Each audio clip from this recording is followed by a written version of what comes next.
Hello और welcome. आज के इस एक्सप्लेनर में हम देश के एक ऐसे टॉपिक को डिकोड करने वाले हैं जिसका डायरेक्ट कनेक्शन हर आम नागरिक, हर टैक्स पेयर की जेब से है, और वो है इंडियन इनकम टैक्स। अक्सर इस टर्म को सुनकर लगता है कि ये थोड़ा कॉम्प्लिकेटेड या परेशान करने वाला विषय है ना। लेकिन सच बताऊं तो अपने देश के फाइनेंशियल सिस्टम को समझने के लिए ये सबसे बेसिक और ज़रूरी स्टेप है।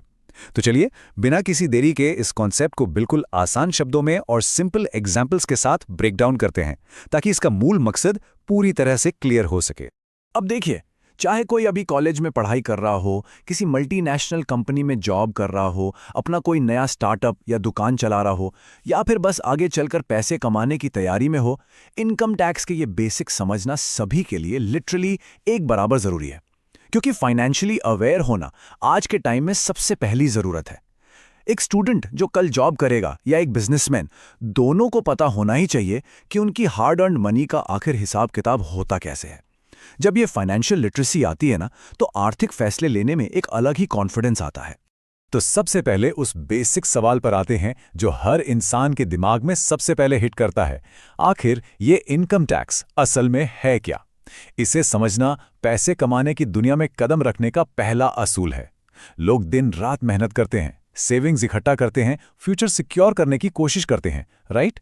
तो ऐसे में उस कमाई का और सरकार का आपस में क्या कनेक्शन है, इसका जवाब जानना हर उस नागरिक का हक है जो इस इकोनॉमिक सिस्टम का हिस्सा है।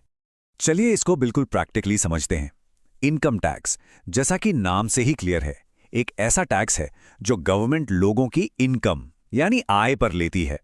इसका सीधा सा मतलब बस इतना ही है कि जब भी कोई पैसा कमाता है, चाहे वो 9 to 5 जॉब से आने वाली मंथली सैलरी हो, किसी बिजनेस से आने वाला मुनाफा हो, या फिर आजकल के जमाने के हिसाब से फ्रीलांसिंग से होने वाली कमाई हो, उस पूरी इनकम का एक फिक्स्ड हिस्सा टैक्स के रूप में गवर्नमेंट को देना ही पड़ता है। कमाई का तरीका चाहे जो भी हो, जब तक इनकम लीगल है, रूल्स के हिसाब से उसका एक छोटा सा अंश देश के नाम करना हमारी आर्थिक जिंदगी का एक बड़ा सच है। अब यहां पर थोड़ा सा पर्सपेक्टिव चेंज करने की जरूरत है। जब किसी की दिन रात की मेहनत की कमाई का एक हिस्सा चला जाता है, तो बहुत नेचुरल सी बात है, एक सवाल उठता है कि गवर्नमेंट आखिर ये टैक्स वसूलती ही क्यों है? इसकी आखिर जरूरत क्या पड़ गई? अक्सर लोगों को लगता है कि टैक्स तो बस एक बोझ है, लेकिन अगर हम इस पूरे प्रोसेस के पीछे का मेन लॉजिक समझें तो पता चलेगा कि एक ऐसी व्यवस्था है जिसके बिना किसी भी मॉडर्न देश को चलाने की कल्पना करना भी तकरीबन नामुमकिन है। असल बात तो यह है कि टैक्स के रूप में इकट्ठा किया गया पैसा कहीं हवा में गायब नहीं होता, बल्कि ये बदल जाता है उन रियल टैंजिबल पब्लिक फैसिलिटीज में जो इस देश की नींव को मजबूत बनाती हैं, जो सड़कें ट्रांसपोर्टेशन को आसान बनाती हैं, जो हॉस्पिटल्स और स्कूल्स आने वाली जनरेशन को तैयार करते हैं, और सबसे बड़ी बात, सरहदों पर खड़ी हमारी सेना और पूरे देश को कनेक्ट करने वाली रेलवे, ये सब कुछ इसी टैक्स के पैसे से ही स्मूथली चल पाता है। अगर सिंपल वर्ड्स में कहूं तो देश की गाड़ी को बिना रुके तेजी से चलाते रहने के लिए टैक्स पेयर्स का ये पैसा लिटरली एक इंजन फ्यूल का काम करता है।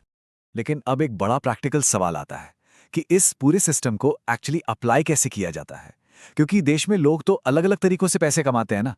इसलिए गवर्नमेंट के लिए इन सभी सोर्सेस को एक ही तराजू में तोलना, मतलब सब पर एक ही फॉर्मूला लगाना पॉसिबल नहीं है। वन साइज फिट्स ऑल यहां बिल्कुल काम नहीं करेगा।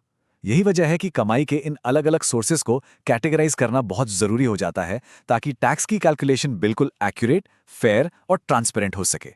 तो अगर ध्यान से देखा जाए तो इनकम को मेनली 5 अलग अलग कैटेगरीज में बांटा गया है। सबसे पहली है सैलरी इनकम, यानी किसी जॉब से हर महीने आने वाले तनख्वाह। दूसरी है बिजनेस या प्रोफेशन इनकम। अब यहाँ डिफरेंस समझना काफी इंपॉर्टेंट है। किसी के यहाँ नौकरी करके सैलरी कमाना और अपनी खुद की दुकान या बिजनेस चलाकर मुनाफा कमाना, ये दोनों बिल्कुल अलग आर्थिक स्थितियां हैं। तीसरे नंबर पर आती है हाउस प्रॉपर्टी इनकम, जो तब अप्लाई होती है जब कोई अपनी प्रॉपर्टी या जमीन रेंट पर देकर पैसे कमाता है। चौथी है कैपिटल गेन इनकम, मतलब शेयर्स या एसेट्स बेचने से होने वाला फायदा। और आखिर में आती है अदर सोर्सेज इनकम, जिसमें बाकी बची सभी मिसलेनियस कमाई जैसे बैंक अकाउंट से मिलने वाला इंटरेस्ट शामिल होती है। इन कैटेगरीज में बांटने से ना सिस्टम में एक जबरदस्त क्लैरिटी आती है।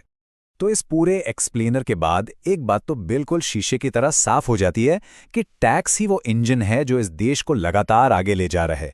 अगली बार जब कोई एक नई शानदार हाईवे पर ड्राइव करे या किसी बढ़िया सरकारी अस्पताल की फैसिलिटी को देखे, तो इस बात पर गौर करना जरूरी है कि ये सब मेहनतकश नागरिकों के कलेक्टिव कंट्रीब्यूशन का ही डायरेक्ट रिजल्ट है।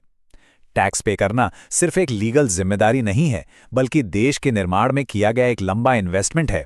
आखिर में सोचने वाली और चिंतन करने वाली बात यह है, क्या टैक्स को सिर्फ एक फाइनेंशियल बोझ के रूप में देखा जाना चाहिए या फिर एक बेहतर, सुरक्षित और विकसित देश बना